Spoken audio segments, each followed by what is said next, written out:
Le grand journal de Télésignal.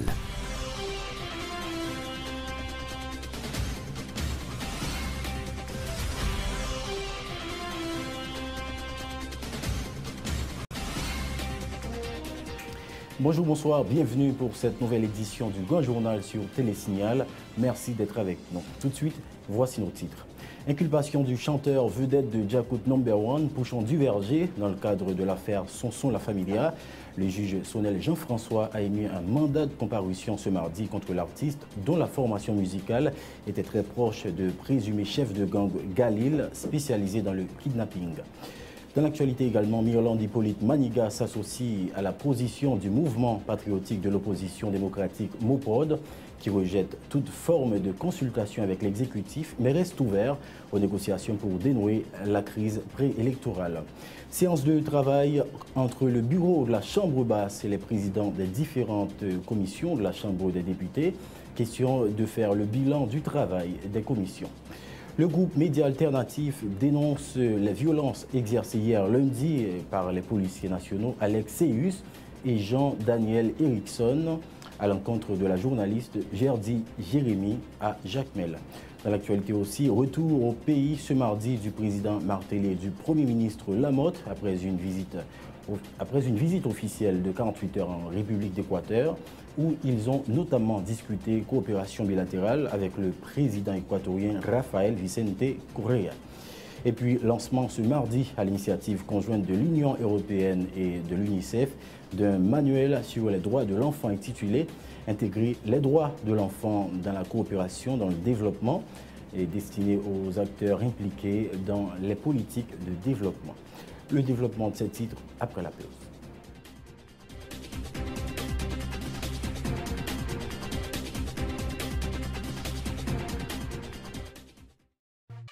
Bonne lecture avec bonne information, c'est ça qui parle des pays ou avec éducation petite ou. Parents yo, je n'ai pas chez les bouts, mon yo gâtil gagné. C'est Wanito, une beauté nouvelle, la mes amis, faut que gagné. C'est livre ça qui bon, c'est la donne qu'on étudie. La maison Henri Deschamps, c'est la gueule qui bon qualité. Dans chaque département, il y a un distributeur autorisé. Original la sous de gros hologramme éclairé. Parents yo, je n'ai pas chez les bouts, mon yo gâtil gagné. Parents yo, si vous payez une vente, c'est pour petite nous bonbons d'aimer. Bien gardé, oui, pour ne pas prendre un faux livre. Original livre Henri Deschamps, gon hologramme sous les cap changer couleur. Sans arrêter. Ça n'a pas passé en bas du tout. Mais c'est ça, vous, monsieur. Ça a été là, il y a une bosse. On va au test. Attention derrière, pas vraiment.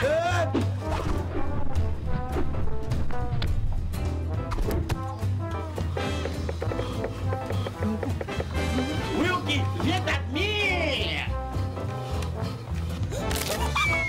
Oh! Nous correct. Nous devons grand-papa. Halbay. Canes Construction. Halbi. Canes Construction. Ah, ok. Canes Construction, entre un grand monde dans le game de Kairia. Nous vivons tout numéro 1. Bon prix, c'est nous. L'autre bagage, vous me dites pas. Nous avons Canes Construction. Nous sommes plus terrain que toute l'autre. Bois, fer, ciment, céramique, peinture, électrique. Nous avons cuisine tout pareil. C'est HL, Plaquel. Adresse nous tout dans la carte là, c'est nous. Canes Construction. Depuis on poursuit pas de l'autre côté. Canes Construction. Car la fin bâtie ou baisser meublé. Canes Construction. Oh, parking pour avion atterri. Les pères, viens nous épice atterrissage, nous entendez? Posez, purti. Bonjour, je suis Daniel, je vis aux Caraïbes.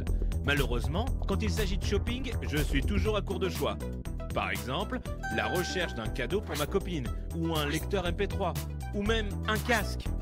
Grâce à eShopper Express, je peux maintenant faire mes courses en ligne. Les expéditions internationales de magasins en ligne étant si chères et souvent non disponibles, eShopper Express donne l'opportunité à ceux vivant hors des États-Unis de faire des emplettes comme s'ils y étaient. Il suffit d'aller sur le site www.eshopperexpress.com, ouvrir un compte gratuit et voilà, vous recevrez votre propre adresse aux États-Unis. N'oubliez pas d'utiliser votre adresse aux États-Unis pour tous vos achats en ligne. eShopper Express vous informera dès l'arrivée de vos colis chez eux par courrier électronique. Une fois votre colis arrivé, vous aurez la possibilité de demander l'acheminement immédiat chez vous ou à votre bureau, ou de mettre vos paquets en attente si vous en attendez d'autres. Vous pouvez alors demander la consolidation de vos paquets en un seul envoi. La consolidation peut vous faire économiser jusqu'à 50% sur les frais d'expédition internationaux. Incroyable! eShopper Express livrera vos colis à votre porte en quelques jours. Pas de soucis, pas de risque, pas de maux de tête. Pour plus d'informations, accédez à www.eshopperexpress.com.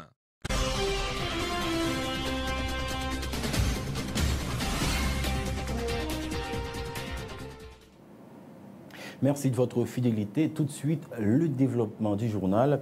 Comme annoncé, le juge Sonel Jean-François a émis un mandat de comparution ce mardi à l'encontre du chanteur vedette de la formation musicale de tendance compas, Djakout No.1.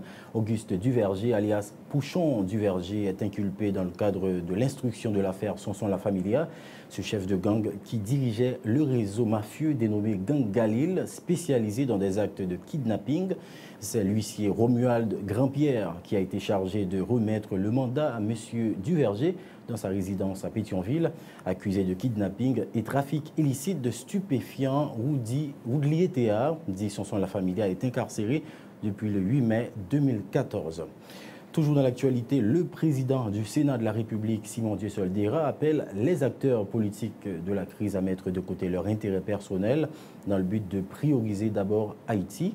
Il faut concéder le minimum afin de préserver l'essentiel, déclare le sénateur Dera, qui croit important que les pouvoirs prennent conscience de la situation politique actuelle. Simon Dieusoldera. Nous puissions faire chantage, nous puissions centrer nos questions personnelles au lieu de nos intérêts pays en mille fois. Parce que nous toujours cachés derrière des soi-disant prétextes pour nous défendre un intérêt personnel. Penser que personne ne peut pas son intérêt personnel, pendant que son intérêt personnel lié, au lieu que son intérêt paysan mette en évidence. Alors que son intérêt paysan est doué devant, et puis après, on a pensé à la question personnelle là. Donc, nous-mêmes, toujours qu'on pas ça, concéder minimum pour préserver l'essentiel. L'essentiel là pour moi, c'est pays. Concéder minimum, non, c'est qui ça, nous avons fait ensemble, qui me dit un gouvernement, qui me parle un gouvernement, moi, estime aujourd'hui un gouvernement. Son joueur domino qui ont double nan men. Moi-même estime toute proposition politique en Haïti à son joueur domino qui ont double nan men. De toute façon, double n'a pas qu'à faire des cabesses. Si domino a fermé, mon gen double, on a chance gagner. Mais mon gen double 6 là, perdu. Donc c'est ça lié. Mais combien d'années prend conscience des situations ça? La solution à la crise préélectorale réside dans la Constitution de 1987 amendée, conseille le président du parti politique Respect. Charles-Henri Becker, qui a tenu ses propos à l'émission Tendance sur Télésignal, souligne que les efforts consentis dans le cadre des consultations politiques initiées par l'exécutif pour dénouer la crise électorale sont vaines. Pour aboutir à un vrai dialogue, il faut se mettre en accord avec la Constitution, préconise Charles-Henri Becker. Il répond à Tamara Royongaro. Nous parlons du Conseil national de gouvernement dans 289. Dans 289.1, nous parlons à l'exécutif, de l'exécutif. Le Conseil de gouvernement, étant donné qu'il n'y a pas de gain exécutif à l'époque, c'est pour ça que vous mettez là. Mais depuis arriver dans 289.1, dans la quinzaine qui suivra la ratification de la présente Constitution, les corps ou organisations concernées font parvenir à l'exécutif. Aujourd'hui, on n'a pas un conseil de gouvernement, l'exécutif remplace. Article 289.2. En cas d'abstention d'un corps, il n'y a pas de pour qui raison. En cas d'abstention d'un corps ou organisation, suffisez l'exécutif comme là où les vacances. Il n'y a pas de si c'est parce que moun n'a pas voulu voir un monde ou c'est parce que n'a pas existé. Article 289.2 en dit que l'exécutif l'a remplacé l'organisation. Et où gain jurisprudence. Parce que René Préval a fait ça. Il y a une organisation pas là, il choisit l'organisation pour remplacer. Il a trié. OK. Et automatiquement, alors, René Préval a fait un bail inconstitutionnel. Il m'a dévoyé 2 membres. Tandis que l'article 249 dit 1 membre seulement. C'est ça pour assurer que pas de force côté là-dedans. L'article 249 n'a pas aucun problème pour ne pas appliquer, à part le fait que ils pas voulu appliquer. Autre nouvelle, femmes en politique, enjeux et défis. Ce thème était au centre d'un débat organisé ce mardi par la coalition haïtienne de femmes leaders et animé par la secrétaire générale du RDNP, Myrlande Hippolyte Maniga. L'ex-candidate aux élections présidentielles de 2010 a, dans son exposé, invité les femmes candidates à cultiver la confiance en soi, l'humilité et développer le leadership féminin. Ce sont entre autres attitudes qui contribueront au succès politique des femmes haïtiennes, selon Myrlande Hippolyte Maniga. Ces propos ont été recueillis par Michel Payen et Max Joseph.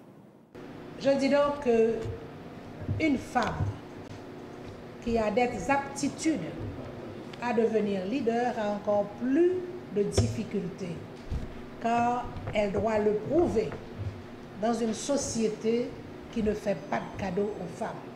Une société même dont on peut dire qu'elle est hostile au leadership féminin. Mais je dirais que cette construction implique un certain nombre d'éléments. D'abord, une confiance en soi, de sa valeur, de cette potentialité. Ce n'est pas de l'orgueil ou de la suffisance, mais il s'agit là d'une prédisposition psychologique. Deuxièmement, il y a la formation, qui malheureusement n'est pas offerte à toutes les femmes. Mais celles qui ont la chance d'avoir fréquenté une école, une université ou une école professionnelle doivent réaliser que le savoir qu'elles ont acquis est un travail sans fin. Troisièmement, j'insisterai sur une solidarité avec des membres du groupe auquel on appartient. C'est peut-être un syndicat, un parti politique, une association de quartier, un groupe religieux, car ce sont des milieux porteurs de leadership. Notons qu'à l'issue de cette conférence débat, la coalition haïtienne de femmes leaders a honoré l'ancienne ministre du Commerce et de l'Industrie, Maggie Durcé, et Claire Lydie Parent, l'ex-mairesse de Pétionville, pour leur courage, leur détermination et leur engagement dans la lutte pour l'émancipation de la femme haïtienne. Haïti Consultation, la secrétaire générale du RDNP, Myrlande Hippolyte Maniga, a par ailleurs exprimé sa position par rapport à la série de consultations initiées par le président Michel Martelly dans l'objectif de dénouer la crise préélectorale. Madame Maniga explique qu'elle ne se dissocie pas du mouvement patriotique de l'opposition démocratique MOPOD, qui rejette toute forme de consultation avec l'exécutif, mais reste ouvert aux négociations. Myrlande Hippolyte Maniga au micro de Michel Payen et de Max Joseph. RDNP lié à MOPOD. Ce qui veut dire que toute position que RDNP est capable de prendre, c'est position MOPOD. Et dans MOPOD, nous avons un système de travail qui fait que chaque monde vient avec idée pali, suggestion, et nous fixer une position.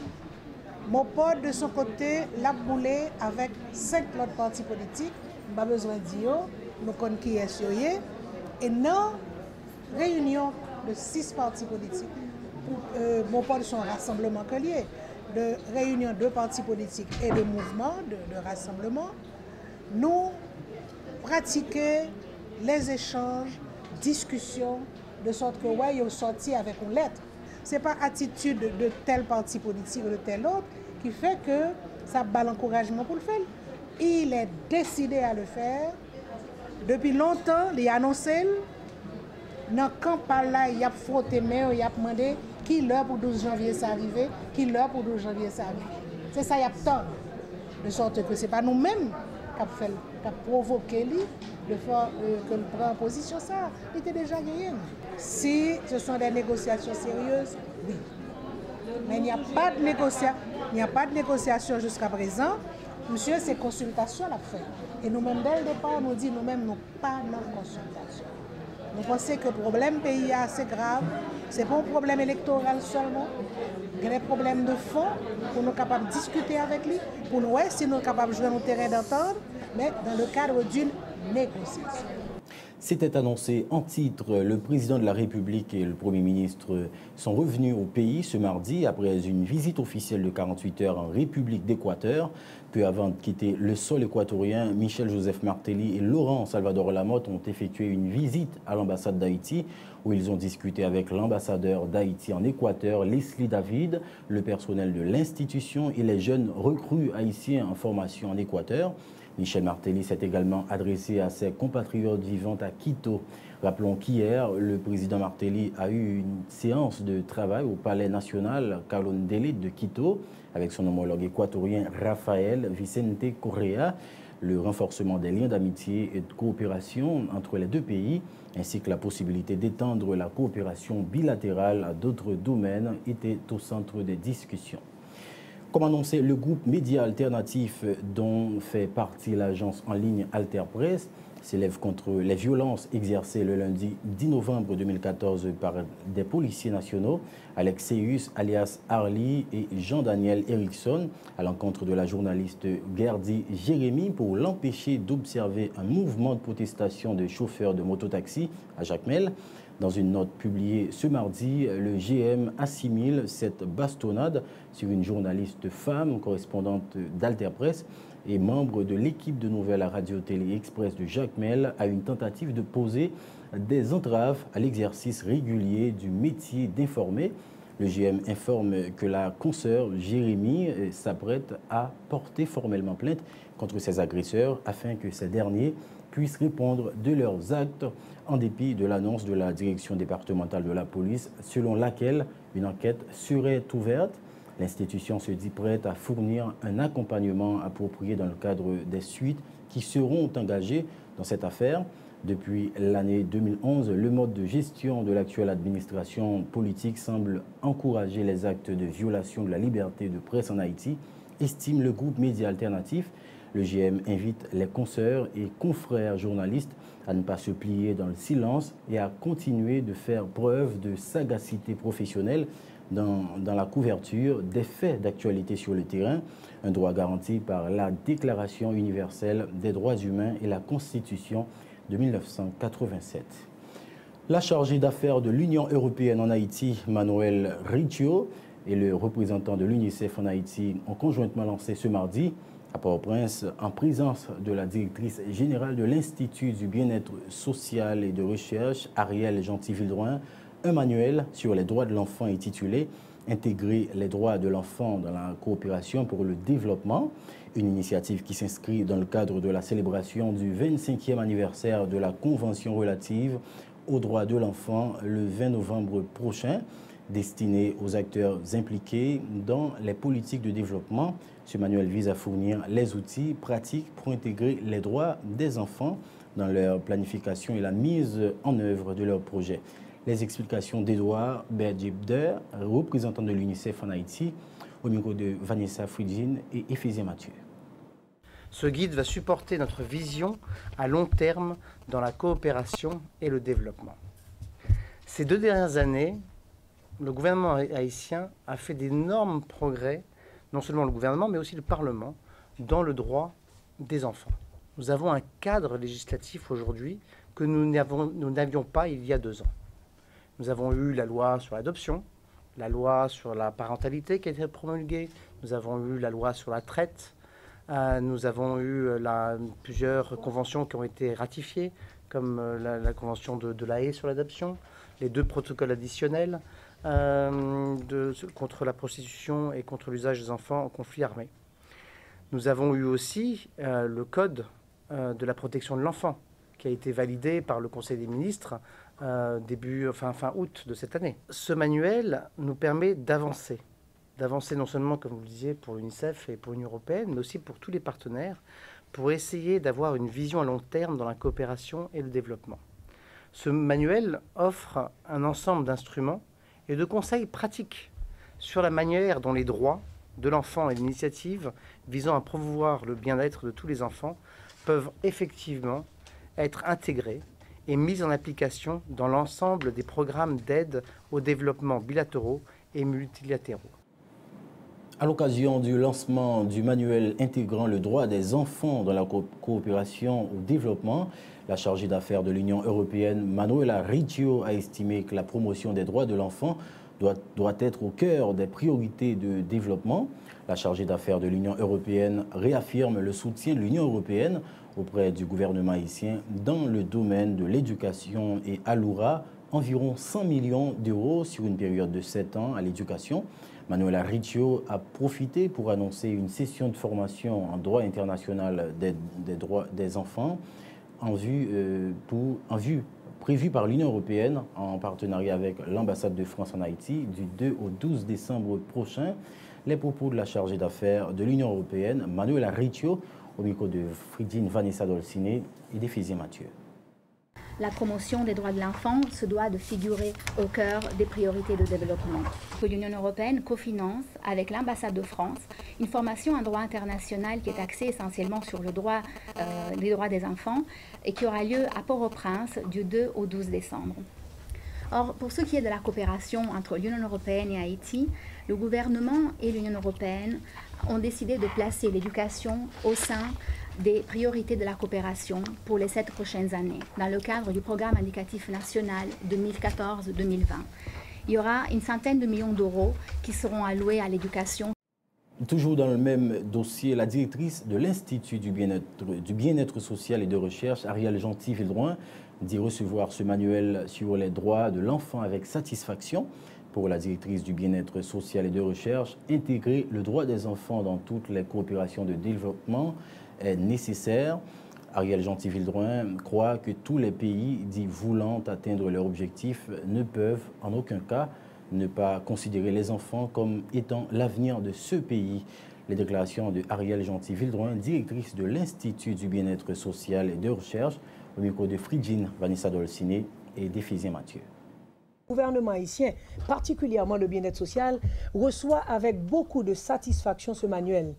Parce que intégrer le droit des enfants dans toutes les coopérations de développement était impérieux, était une nécessité.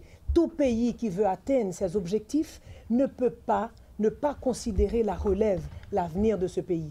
Comme vous savez, tout développement humain durable ne peut se réaliser si les enfants d'aujourd'hui, qui seront les citoyens de demain, ne jouissent pas d'une vie digne et si on ne fait pas respecter leurs droits.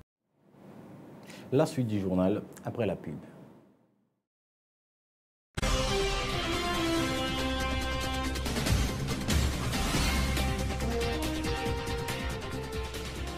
Vous travaillez pour construire votre avenir. Les fruits de vos efforts méritent d'être protégés. Tous vos investissements, chaque employé dévoué, chaque précieuse acquisition, aujourd'hui et pour les générations futures, un malheur est vite arrivé. Soyez prêts, car les conséquences pour vous peuvent être dévastatrices. Avec la AIC à vos côtés, vous pouvez affronter sereinement les surprises que vous réserve la vie. Retombez sur vos pieds. Inutile de tout recommencer. AIC est votre filet de sécurité. Vous créez la richesse, nous la protégeons.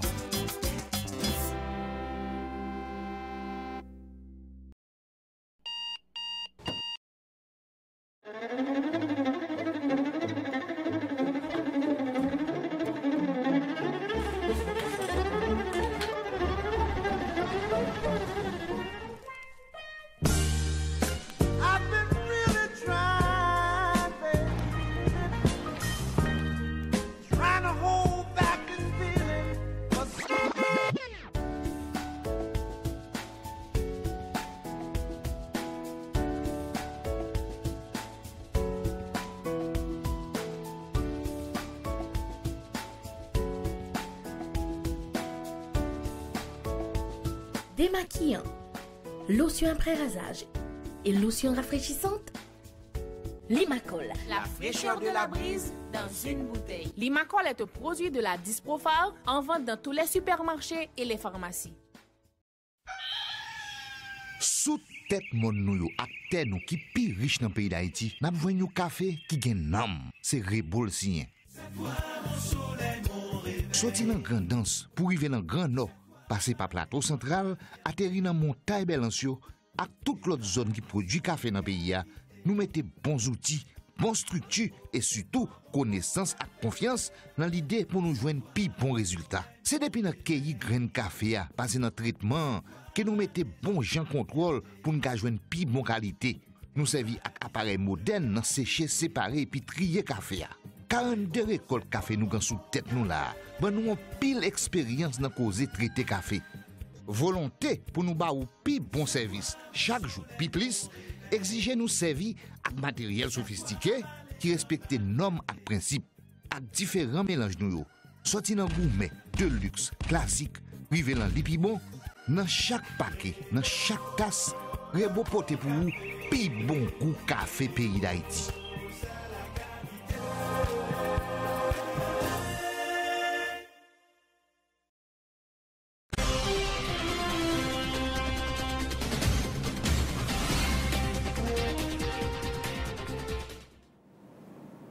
De retour à l'actualité, on va parler environnement.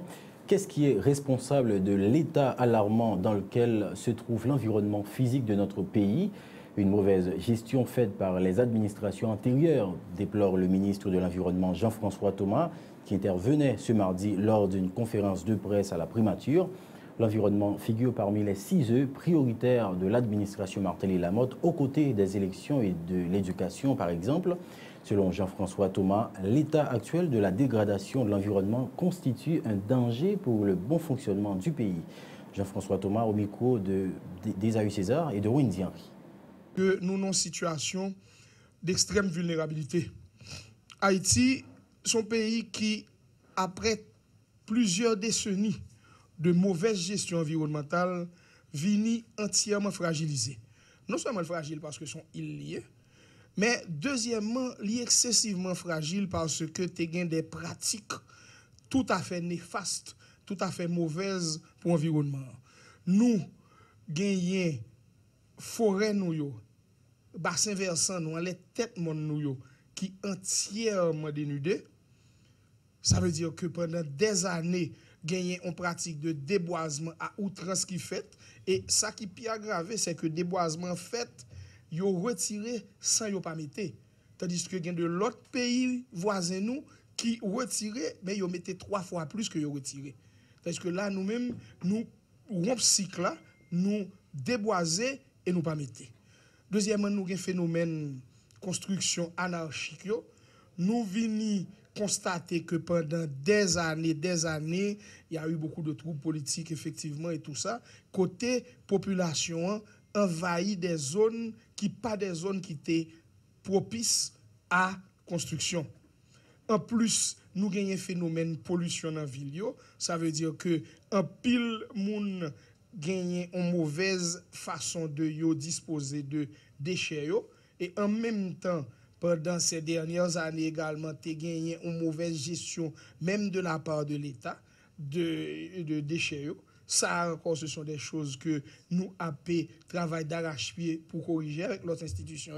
Et puis, plus gros problème, c'est le phénomène d'éducation environnementale. Parlons éducation à présent. Le ministère de l'Éducation nationale et de la formation professionnelle a organisé ce mardi 11 novembre 2014 une cérémonie pour saluer le départ de 10 cadres du MENF qui doivent participer à un séminaire de formation au Japon. Ce séminaire qui se tiendra du 15 au 29 novembre 2014 doit contribuer à la reconstruction et le développement du système éducatif en Haïti. Le directeur du MENF, Denis Kado, qui croit que cette formation va renforcer les capacités des cadres haïtiens, les a toutefois invités à représenter dignement le pays. Denis Kado. Dès demain matin, ces 10 cadres auront à prendre l'avion à destination du Japon. Je profite de cette occasion pour remercier publiquement la coopération japonaise d'avoir pensé à mettre en place ce dispositif de formation visant à renforcer la capacité institutionnelle de nos cadres au niveau du ministère de l'Éducation nationale.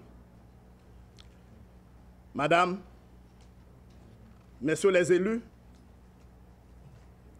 comme l'a si bien dit le directeur général adjoint, vous allez au Japon, vous êtes désignés comme des ambassadeurs du pays pour aller représenter Haïti dans le cadre de cette formation. Nous sommes ici ce matin pour, ensemble, fêter un départ. Mais je dois vous dire qu'au-delà de ce départ, il y a un élément fondamental qui doit attirer notre attention. Il s'agit d'un partenariat éclairé visant non seulement à renforcer le savoir, mais également à mettre en place des bâtis pour permettre à nos enseignants de disposer d'un cadre adéquat pour pouvoir participer dans l'enseignement-apprentissage. Notons que c'est la troisième cohorte de cadres du ministère à bénéficier de cette formation dans le cadre de ce projet qui dure 3 ans. Les sélectionnés doivent laisser le pays ce matin. Le directeur adjoint du MEF, Ecclésiaste Télémark, de son côté, a mis l'accent sur la contribution du Japon dans le secteur de l'éducation en Haïti. En effet, selon le responsable, les techniciens japonais n'ont pas mis l'accent sur la reconstruction physique au début, mais plutôt sur la reconstruction mentale des techniciens de l'éducation en Haïti. Ecclésiaste Télémark en a profité aussi pour présenter les critères de sélection. Ecclésiaste Télémark. Cette cérémonie se situe dans le cadre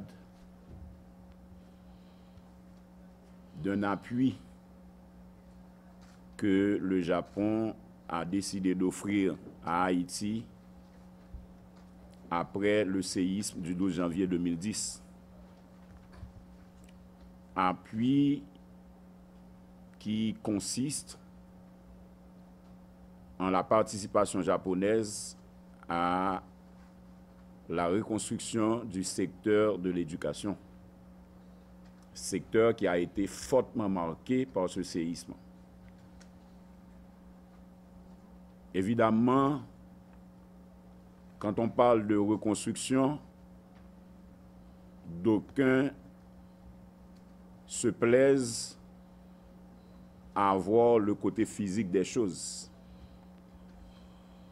Mais le Japon a compris qu'il était également important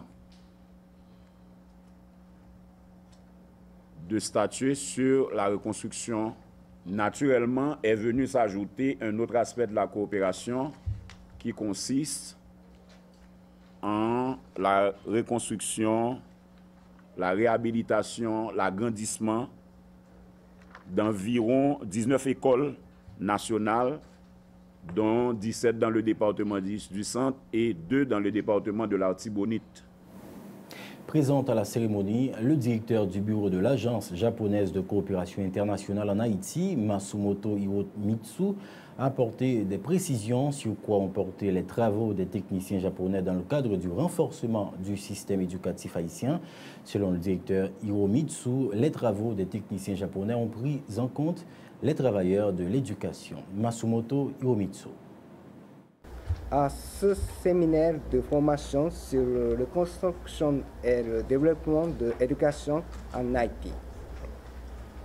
De par sa nature et ses objectifs, cette formation entend participer à la dynamique de la construction d'une massive importance de ressources humaines concrétisées et tangibles, capable d'imposer le système éducatif haïtien à ce moment où des efforts sont en train d'être consentis dans le sens d'un virage vers la qualité.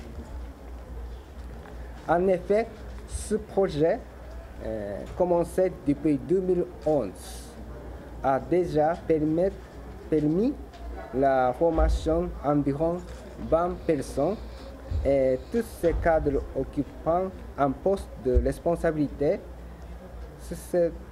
susceptible d'influencer le système éducatif haïtien. Ce groupe de 10 participants de la liste, ces participants, déjà nous sommes convaincus que vous allez pouvoir en tirer le maximum et que vous allez en faire bon usage. Les deux pays, en exécutant ce programme, ont compris que la formation de ressources humaines était essentielle au développement et fait partie intégrante de toute réponse qui se veut efficace. L'un des cadres sélectionnés, Chevli Cinéas, qui est assistante du chef de service à la direction du curriculum et de qualité, a brièvement présenté l'itinéraire du voyage. Tout en donnant une idée du contenu de cette formation, le responsable a présenté leurs objectifs dans le cadre de cette formation. Selon Chevli Cinéas, il se donne pour mission d'observer et de dresser un rapport afin de les intégrer dans le système éducatif haïtien. Chevli Cinéas. 12 novembre et nous sommes arrivés au Japon le 15 et dès que nous venons commencer. Donc c'est un voyage que nous allons participer, nous allons partager des expériences que nous fait dans le système éducatif japonais et puis nous allons comparer avec le système éducatif haïtien et essayer de voir comment est-ce que nous pouvons améliorer le système noir. Oui, nous avons déjà fixé l'objectif là. C'est observer et puis dresser un rapport, partager et puis essayer d'intégrer dans le système noir. Toute expérience nous va le vécu là-bas, intégrer dans le système noir. Autre nouvelle, la Société haïtienne de management et des ressources humaines a lancé lundi à l'hôtel Montana à Pétionville la deuxième édition de la semaine de gestion des ressources humaines. Cette activité qui se tient du 10 au 14 novembre vise à apporter des savoirs et savoir-faire de base pour comprendre les différents processus de la gestion des ressources humaines. Pour la présidente de la Chamar, Nadège Zéphir, la formation ressources humaines devient incontournable pour tous les acteurs de l'entreprise. Nadège Zéphir est au micro de Michel Payen et Max Joseph. Tout au long de la semaine, nous avons des activités, nous avons des conférences qui débattent sur plusieurs thèmes. Nous avons des conférences sur le thème leadership avec diversité culturelle. Nous gagnons des conférences sur analyse besoin de formation, comment pour planifier formation dans l'entreprise ou bien dans l'organisation. Et nous gagnons une conférence qui débat réforme du code du travail là. Et puis finalement, nous avons une conférence sur les affaires rémunération, les affaires salaire, les affaires et avantages sociaux, comment pour nous agencer tous les facteurs ça. Donc, pour finir semaine, nous avons un séminaire de formation de 2 jours qui a sous thème gestion des talents. Ça veut dire comment pour attirer et employer dans l'organisation et puis comment pour qu'un autour. Donc, il touche tant de petites entreprises qui ne pas nécessairement gagner un département ressources humaines ou bien un monde qui fait ressources humaines uniquement. Qui fonction ressources humaines là-dedans. Donc, il touche tout type d'entreprise, dans tout secteur, de toute taille. En autant que vous avez des gens qui travaillent là-dedans, semaine ça tu as supposé une semaine qui est intéressée ou qui as supposé utile pour capable gérer les ressources humaines dans l'entreprise. À présent, le rappel des titres de l'actualité. Inculpation du chanteur vedette de Djakout No. 1, Pouchon du Verger, dans le cadre de l'affaire Sanson La Familia. Le juge Sonel Jean-François a émis un mandat de comparution ce mardi contre l'artiste, dont la formation musicale était très proche de présumé chef de gang Galil, spécialisé dans le kidnapping. Dans l'actualité aussi, l'Irlande, Hippolyte Maniga s'associe à la position du mouvement patriotique de l'opposition démocratique MOPOD, qui rejette toute forme de consultation avec l'exécutif, mais reste ouvert aux négociations pour dénouer la crise préélectorale. Séance de travail entre le bureau de la Chambre basse et les présidents des différentes commissions de la Chambre des députés. Question de faire le bilan du travail des commissions. Le groupe Média Alternatif dénonce les violences exercées hier lundi par les policiers nationaux Alex Seyus et Jean-Daniel Erickson à l'encontre de la journaliste Gerdy Jérémy à Jacmel. Dans l'actualité également, retour au pays ce mardi du président Martelly et du Premier ministre Lamotte après une visite officielle de 48 heures en Équateur où ils ont notamment discuté coopération bilatérale avec le président équatorien Rafael Vicente Correa. Lancement ce mardi à l'initiative conjointe de l'Union européenne et de l'UNICEF d'un manuel sur les droits de l'enfant intitulé « Intégrer les droits de l'enfant dans la coopération pour le développement » destiné aux acteurs impliqués dans les politiques de développement. C'est la fin de ce journal, mesdames, messieurs. Merci de votre attention et de votre fidélité. Très bonne suite de programmation sur Télésignal.